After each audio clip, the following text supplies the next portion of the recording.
ओम शांति। आज 15 मई 2026 के साकार मधुर महावाक्य है और आज शुक्रिया दिवस पर हम विश्व नियंता का दिल से शुक्रिया करते हैं जिन्होंने स्वस्थिति को श्रेष्ठ बनाना सिखाया। स्वस्थिति शक्तिशाली है तो परिस्थिति कुछ भी नहीं। परिस्थिति आएगी और चली जाएगी, हमारी श्रेष्ठ स्थिति को लेके ना जाए। अपनी स्वस्थिति को बहुत बहुत अच्छा बनाना है, कोई हिला ना सके। साथ साथ बाबा ने आज याद दिलाया कि आप बच्चों जैसा खुश नसीब और कोई भी नहीं। विशेष जो गरीब बच्चे हैं वो बहुत बहुत खुश नसीब हैं, क्योंकि वो सृष्टि पर आए हुए भगवान को पहचान कर अपना तन मन धन सब सफल करते हैं, बाबा को बहुत याद करते हैं। जो साहूकार हैं वो साहूकारी के नशे में रहते हैं, जितना याद करना चाहिए बाबा को याद नहीं करते। ये पुरानी दुनिया कब्रिस्तान होनी है। बाबा कहते इससे दिल नहीं लगाना, एक बाबा से ही दिल लगाना। स्वयं रिफ्रेश होकर औरों को भी रिफ्रेश करना। शांति धाम सुख धाम को याद करो, इस पुरानी दुनिया को भूल जाओ। बाबा कहते मैं जो तुम्हें पढ़ाई पढ़ाता हूं ये अच्छी रीति पढ़ो, क्योंकि ये मनुष्य से देवता बनने की पढ़ाई है। मनुष्य से देवता बनने के लिए बाबा कहते दैवी गुण धारण करो। अपने अंदर देखो मैं कितना बाबा को याद करता हूं, मेरी याद की यात्रा कैसी है। तुम बच्चे ही जानते हो कि स्वयं निराकार भगवान इस ब्रह्मा तन से पढ़ाते हैं। अब बाबा कहते डायरेक्ट अपना सब कुछ सफल करो। भक्ति में कोई दान पुण्य करते हैं, तीर्थों पे जाते हैं। आपके सेंटर बड़े से बड़े तीर्थ हैं जहां कर मनुष्य आत्माएं सत्य ज्ञान प्राप्त करती हैं। बाबा ने कहा सेंटर जैसा तीर्थ कोई हो ना सके, क्योंकि कोई भी आता है आप उसे सेल्फ रियलाइजेशन कराते हो, गॉड रियलाइजेशन कराते हो, उसका संबंध बाबा से जोड़ाते हो, पापों से मुक्त होने की विधि सिखाते हो। इसलिए सबसे बड़ा तीर्थ है। सुनते हैं बाबा के मधुर बोल। बाबा ने कहा मीठे बच्चे ये दुनिया कब्रिस्तान होने वाली है, इसलिए इससे दिल नहीं लगाओ, परिस्तान को याद करो। ये दुनिया कब्रिस्तान होने वाली है, इसलिए इससे दिल नहीं लगाओ, परिस्तान को याद करो। क्वेश्चन है तुम गरीब बच्चों जैसा खुश नसीब दुनिया में कोई भी नहीं, क्यों? तुम गरीब बच्चों जैसा खुश नसीब दुनिया में कोई भी नहीं, क्यों? क्योंकि तुम गरीब बच्चे ही डायरेक्ट उस बाप के बने हो जिससे सदगति का वर्षा मिलता है। गरीब बच्चे ही पढ़ते हैं। साहूकार यदि थोड़ा पढ़ेंगे भी तो उन्हें बाप की याद मुश्किल से रहेगी। तुम्हें तो अंत में बाप के सिवाय कुछ भी याद नहीं आएगा। इसलिए तुम सबसे खुश नसीब हो। अंडरलाइन करेंगे, खुश नसीब वो जिन्हें अंत में बाबा के सिवाय कोई भी याद ना आए। गीता दिल का सहारा टूट ना जाए। ओम शांति। बच्चों प्रति बाप समझा रहे हैं, बच्चे समझ रहे हैं बरोबर ये जमाना कब्रिस्तान बनने वाला है। पहले ये जमाना परिस्तान था, अब पुराना हो गया, इसलिए इसको कब्रिस्तान कहते हैं। सबको कब्र दाखिल होना है। पुरानी चीज कब्र दाखिल होती अर्थात मिट्टी में मिल जाती। ये भी सिर्फ तुम बच्चे जानते हो, दुनिया नहीं जानती। कुछ विलायत वालों को मालूम होता कि कब्र दाखिल होने का समय दिखता है। तुम बच्चे भी जानते हो परिस्तान स्थापन करने वाला हमारा बाबा फिर से आया हुआ है। बच्चे ये भी समझते अगर इस कब्रिस्तान से दिल लगाई तो घाटा पड़ जाएगा। इस कब्रिस्तान से दिल लगाई तो घाटा पड़ जाएगा। अब तुम बेहद बाप से बेहद सुख का वर्षा ले रहे हो, सो भी कल्प पहले माफिक। ये तुम बच्चों की बुद्धि में हर कदम रहना चाहिए। यही मन मनाभव है। बाप की याद में रहने से परिस्तानी बनेंगे। भारत परिस्तान था और खंड परिस्तान नहीं बनते। यह है माया रावण का पंप, ये थोड़ा समय चलने वाला है। यह है झूठा शो, झूठी माया, झूठी काया, ये पिछाड़ी का भवका है। इसको देखकर समझते हैं स्वर्ग तो अभी है, पहले नर्क था। बड़े बड़े मकान बनाते रहते, ये 100 वर्ष का शो है। टेलीफोन, बिजली, एरोप्लेन आदि सब 100 वर्ष के अंदर बनते हैं। कितना शो है, इसलिए समझते स्वर्ग तो अभी है। दिल्ली पुरानी क्या थी, अभी नई दिल्ली कितनी अच्छी बनी, नाम ही रखा है न्यू दिल्ली। बापूजी चाहते थे नई दुनिया राम राज्य हो, परिस्तान हो। ये तो टेम्परेरी पॉम्प है। कितने बड़े बड़े मकान, फाउंटेन आदि बनाते, इसको आर्टिफिशियल स्वर्ग कहा जाता, अल्पकाल के लिए। तुम जानते हो इसका नाम कोई स्वर्ग नहीं है, इसका नाम नरक है। नरक का भी एक शो है, यह कल्प कल्प का शो, यह भी गया कि गया। अब बाबा बच्चों को कहते, एक तो शांति धाम को याद करो। सब मनुष्य मात्र शांति को ढूंढते रहते हैं, कहां से शांति मिलेगी। अब ये सवाल तो सारी दुनिया का है कि दुनिया में शांति कैसे हो। मनुष्यों को पता नहीं कि सब वास्तव में शांति धाम के रहने वाले हैं। आत्माएं सब शांति धाम की रहने वाली हैं। हम आत्माएं शांति धाम में शांत रहती हैं, फिर यहाँ आती है पार्ट बजाने। सो भी तुम बच्चों को मालूम है, अब तुम पुरुषार्थ कर रहे हो सुख धाम में जाने का, वाया शांति धाम। हर एक की बुद्धि में है, हम आत्माएं अब जाएंगी अपने घर शांति धाम। यहाँ तो शांति की बात हो नहीं सकती, ये है ही दुख धाम। सतयुग पावन दुनिया, कलयुग है पतित दुनिया। इन बातों की समझ अभी तुम बच्चों को आई। दुनिया वाले कुछ भी नहीं जानते, तुम्हारी बुद्धि में आया। बेहद का बाप हमें सृष्टि चक्र के आदि मध्यंत का राज समझाते हैं, फिर कैसे धर्म स्थापक आके धर्म स्थापन करते हैं। अब सृष्टि में कितने अथाह मनुष्य हैं, भारत में भी बहुत हैं। भारत जब स्वर्ग था तो बहुत साहूकार थे और कोई धर्म नहीं था। तुम बच्चों को रोज रिफ्रेश किया जाता, बाप और वर्षे को याद करो। भक्ति मार्ग में भी चला आता, हमेशा उंगली दिखाते, परमात्मा को याद करो। परमात्मा अथवा अल्लाह वो है, परंतु सिर्फ ऐसे ही याद करने से कुछ होता थोड़ा ही है। उनको ये भी पता नहीं याद से क्या फायदा होगा, उनके साथ हमारा क्या संबंध है, जानते नहीं।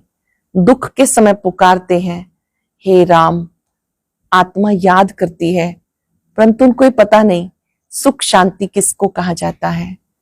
तुम्हारी बुद्धि में आता, हम सब एक बाप की संतान हैं, फिर दुख क्यों होना चाहिए। बेहद बाप से सदा सुख का वर्षा मिलना चाहिए। ये भी चित्र में क्लियर है। भगवान है ही स्वर्ग की स्थापना करने वाला, हेवनली गॉड फादर। वो आते भी भारत में हैं, परंतु ये कोई समझते नहीं। देवी देवता धर्म की स्थापना जरूर संगम पर होगी, सतयुग में कैसे होगी, परंतु ये बातें दूसरे धर्म वाले जानते नहीं। ये तो बाप ही नॉलेजफुल है, समझाते हैं आदि सनातन देवी देवता धर्म कैसे स्थापन हुआ। सतयुग की आयु लाखों वर्ष कहने से वो दूर कर देते। तुम बच्चों को चित्रों पे समझाना है। भारत में इन श्री लक्ष्मी नारायण का राज्य था, इन्होंने कैसे कब ये राज्य पाया नहीं जानते। सिर्फ कहते सतयुग के मालिक थे, उसके आगे जाके भीख मांगते तो अल्पकाल के लिए कुछ ना कुछ मिल जाता। कोई दान पुण्य करते, उनको भी अल्पकाल के लिए फल मिल जाता। गरीब पंचायत के मुखी को भी इतनी खुशी रहती है जितनी साहूकार सुखी को। गरीब भी अपने को सुखी समझते हैं। बॉम्बे में देखो गरीब लोग कैसे कैसे स्थानों पे रहते हैं। तुम बच्चे अब समझते हो, भले करोड़पति हैं परंतु कितने दुखी हैं। अब तुम कहेंगे हमारे जैसा खुश नसीब कोई भी नहीं। दिल से कहेंगे मेरे जैसा खुश नसीब कोई भी नहीं। हम डायरेक्ट बाप के बने हैं, जिससे सदगति का वर्षा मिलता। बड़े बड़े आदमी कभी भी ऊंच पद पा न सके, जो गरीब है वो साहूकार बन जाते। पढ़ते तुम हो, वो तो अनपढ़ हैं, करके थोड़ा पढ़ेंगे भी तो भी बाप की याद में रह नहीं सकते। अंत में तुम्हें सिवाय बाप के कुछ भी याद नहीं रहना। जानते हो सब कब्रिस्तान होना है, बुद्धि में रहना चाहिए। ये जो हम धंधा आदि करते हैं थोड़े समय के लिए। धनवान लोग धर्मशाला आदि बनाते, वो कोई धंधे के लिए नहीं बनाते। जहाँ तीर्थ व धर्मशालाएं नहीं हो तो कहाँ रहे। इसलिए साहूकार लोग धर्मशालाएं बनाते, धर्मशालाएं साहूकार लोग बनवाते। ऐसे नहीं कि व्यापारी लोग जाकर व्यापार करें, धर्मशाला तीर्थ स्थानों पे बनाई जाती। अब तुम्हारा सेंटर बड़े से बड़ा तीर्थ है, तुम्हारे सेंटर्स जहां जहां है बड़े से बड़े तीर्थ हैं, जहां से मनुष्य को सुख शांति मिलती है। तुम्हारी ये गीता पाठशालाएं बड़ी हैं, ये सोर्स ऑफ इनकम है, इससे तुम्हारी बहुत बड़ी आमदनी होती है। तुम बच्चों के लिए ये भी धर्मशाला है, बड़े से बड़ा तीर्थ है। तुम बेहद बाप से बेहद का वर्षा लेते हो। इस जैसा बड़े से बड़ा तीर्थ कोई होता नहीं। उन तीर्थों पर जाने से तुम्हें कुछ भी मिलता नहीं, ये भी तुम समझते हो। भक्त लोग बड़े प्रेम से मंदिर आदि में चरणामृत लेते हैं, समझते हैं उनसे हमारा हृदय पवित्र हो जाएगा, परंतु वो तो पानी है। यहाँ तो बाबा कहते हैं मुझे याद करो तो तुम्हें वर्षा मिलेगा। अब बेहद बाप से तुम्हें अविनाशी ज्ञान रत्नों का खजाना मिलता है। अक्सर करके शंकर के पास जाते हैं, समझते अमरनाथ ने पार्वती को कथा सुनाई, तब कहते भर दे झोली। तुम अविनाशी ज्ञान रत्नों से अपनी झोली भरते हो। बाकी अमरनाथ कोई एक को थोड़ा ही बैठ कथा सुनाएगा, जरूर बहुत होंगे और वो भी मृत्यु लोक में ही होंगे। सूक्ष्म वतन में कथा सुनाने की दरकार नहीं। अनेक तीर्थ बनाए, साधु संत महात्मा आदि ढेर जाते हैं। अमरनाथ पर लाखों आदमी जाते हैं। कुंभ के मेले पर गंगा स्नान करने सबसे जास्ती जाते हैं, समझते हम पावन बनेंगे। वास्तव में कुंभ का मेला ये है, वो मेले जन्म जन्मांतर करते आए। बाबा कहते इससे वापस अपने घर कोई भी जा नहीं सकता, क्योंकि अब आत्मा पवित्र बने तब घर जा सके, परंतु अपवित्र होने के कारण सबके पंख टूटे हुए हैं। आत्मा को पंख मिले हैं। योग में रहने से आत्मा सबसे तीखी उड़ती है। कोई का हिसाब किताब लंदन में, अमेरिका में होगा तो झट उड़ेंगे, वहां सेकंड में पहुंच जाते हैं। लेकिन मुक्ति धाम में तो जब कर्मातीत हो तब जा सकते हैं। जब तक यहाँ ही जन्म पुनर्जन्म में आते हैं, जैसे ड्रामा टिक टिक चलता है, आत्मा भी ऐसे है, टिक हुई और ये गई। इस जैसी तीखी और कोई चीज होती नहीं। ढेर की ढेर सब आत्माएं मूल वतन में जाने वाली हैं। आत्मा को कहां का कहां पहुंचने में देरी नहीं लगती है। आत्मा ने शरीर छोड़ा, एक सेकंड में दूसरे स्थान पे चली जाती। मनुष्य ये बातें समझते नहीं। तुम बच्चों की बुद्धि में आता, नई दुनिया में जरूर थोड़ी आत्माएं होंगी, वहां बहुत सुखी होंगी। वही आत्माएं 84 जन्म भोग अब दुखी हो गई। तुम्हें सारे चक्र का मालूम पड़ा, तुम्हारी बुद्धि चलती है और कोई मनुष्य मात्र की बुद्धि नहीं चलती। प्रजापिता ब्रह्मा भी गाया हुआ है, कल्प पहले भी तुम ऐसे ही ब्रह्मा कुमार कुमारी बने थे। तुम जानते हो प्रजापिता ब्रह्मा के बच्चे हैं। हमारे द्वारा बाबा स्वर्ग की स्थापना करा रहे हैं। जब नंबरवार पुरुषार्थ अनुसार लायक बन जाएंगे तो फिर पुरानी दुनिया का विनाश होगा। त्रिमूर्ति भी यहाँ ही गाया हुआ है। त्रिमूर्ति का चित्र भी रखते हैं, उसमें शिव को दिखाते नहीं। कहा भी जाता ब्रह्मा द्वारा स्थापना कौन कराते हैं? शिव बाबा। विष्णु द्वारा पालना। तुम ब्राह्मण अभी लायक बन रहे हो देवता बनने के लिए। अब तुम वो पार्ट बजा रहे हो, कल्प के बाद फिर बचाएंगे। तुम पवित्र बनते हो। कहते हो बाबा का फरमान है, काम रूपी शत्रु को जीतो, माम एकम याद करो। बहुत सहज है। भक्ति मार्ग में तुम बच्चों ने बहुत दुख देखे, करके थोड़ा सुख है तो भी अल्पकाल के लिए। भक्ति में साक्षात्कार होता सो भी अल्पकाल के लिए। तुम्हारी आश पूरी होती है। ये साक्षात्कार होता ये भी मैं कराता हूं। ड्रामा में नोंद है, जो पास्ट हुआ second by second drama shoot किया हुआ है। ऐसे नहीं कहते अब शूट हुआ, नहीं, ये तो अनादि बना बनाया ड्रामा है। जितने भी एक्टर्स हैं सबका पार्ट अविनाशी है। मोक्ष कोई को मिलता नहीं। सन्यासी लोग कहते हम लीन हो जाते हैं। बाबा समझाते तुम अविनाशी आत्मा हो। आत्मा बिंदी है, छोटे सी बिंदी में 84 जन्मों का अविनाशी पार्ट है। ये चक्र चलता ही रहता है। अति सूक्ष्म ज्योति बिंदु है आत्मा, और उसमें 84 जन्मों का अविनाशी पार्ट है। ये चक्र चलता ही रहता। जो पहले पहले पार्ट बजाने आते वही 84 जन्म लेते, सब तो ले ना सके। तुम्हारे सिवाय और किसी की बुद्धि में नॉलेज नहीं है। ज्ञान का सागर एक बाप है। जानते हो बाप से वर्षा ले रहे हैं। बाप हमें पतित से पावन बनाते, सुख शांति का वर्षा देते। सतयुग में दुख का नाम निशान नहीं। बाप कहते आयुष्मान भव, धनवान भव। निर्वृत्ति मार्ग वाले ऐसी आशीर्वाद दे ना सके। तुम बच्चों को बाप से वर्षा मिल रहा है।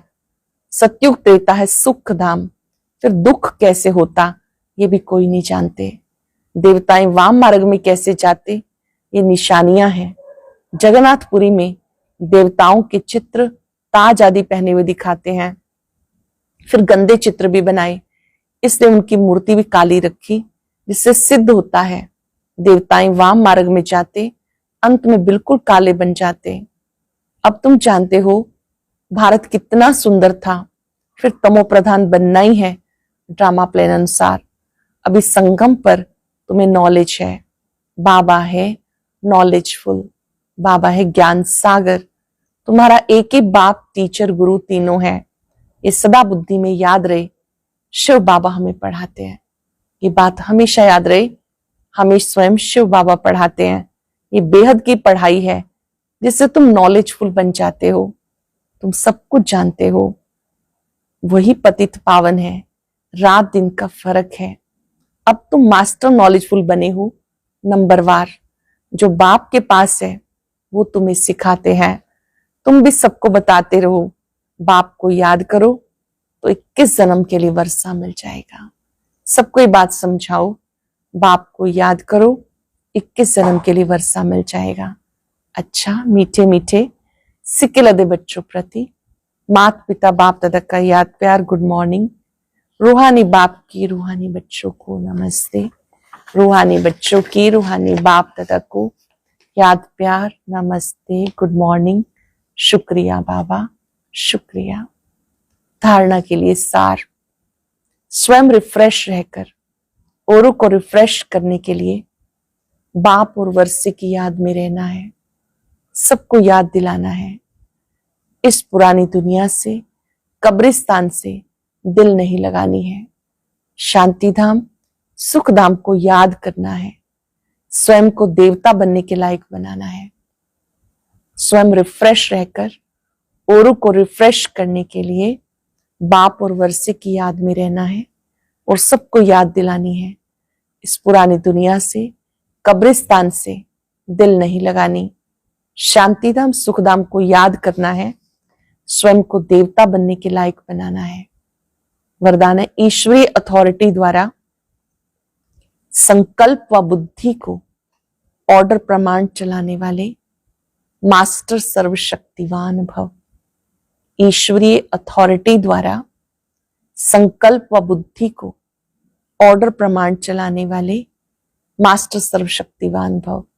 जैसे स्थूल हाथ पांव को बिल्कुल सहज रीति जहां चाहो वहां चलाते हो, कर्म में लगाते हो, वैसे संकल्प व बुद्धि को जहां लगाना चाहो वहां लगा सको। इसे कहते हैं ईश्वरीय अथॉरिटी। जैसे वाणी में आना सहज है, ऐसे वाणी से परे जाना भी इतना ही सहज हो। इस अभ्यास से साक्षात्कार मूर्त बनेंगे। तो अब इस अभ्यास को सहज और निरंतर बनाओ, तब कहेंगे मास्टर सर्वशक्तिवान। स्लोगन है स्वस्थिति शक्तिशाली हो तो परिस्थिति उसके आगे कुछ भी नहीं। स्वयं की स्थिति शक्तिशाली हो तो परिस्थिति उसके आगे कुछ भी नहीं। अव्यक्त इशारा, अचल अडोल एकरस स्थिति का अनुभव करो। आपके एकरस अचल स्थिति का यादगार ये अचल घर है। जैसे बाप दादा एकरस रहते हैं, ऐसे बच्चों को एकरस रहना है। जब एक के रस में रहेंगे तो एकरस अवस्था में रहेंगे। क्यों शब्द की निशानी क्वेश्चन मार्क सबसे टेढ़ा रास्ता होता है। जब क्यों क्या शब्द निकल जाएगा तब ड्रामा की भावी पर एकरस सिथेरियम रह सकेंगे। आज हम सब याद रखेंगे, मैं परिस्थितियों से अधिक शक्तिशाली हूं, मास्टर सर्वशक्तिवान हूं। बाबा का शुक्रिया करते रहेंगे। कदम कदम पर जिसने साथ दिया है उनका शुक्राना। कदम कदम पर गाइडेंस दी है, दिल से शुक्राना। स्वयं की स्थिति को शक्तिशाली बनाना सिखाया, बाबा का शुक्राना। ये स्वयं की स्थिति हमारी प्रॉपर्टी है। कुछ भी हो जाए, स्वस्थिति हिले नहीं। बाबा की याद से अपने में शक्ति भरे, महसूस करें मैं परिस्थितियों से अधिक शक्तिशाली हूं। शुक्रिया बाबा, शुक्रिया। आज का अव्यक्त ज्ञान मोती सुनने के लिए ऊपर दिए गए बॉक्स पर क्लिक करें। अगर बॉक्स दिखाई नहीं दे रहा है तो ऊपर जो कॉर्नर में शो लिखा हुआ है उस पर क्लिक करें।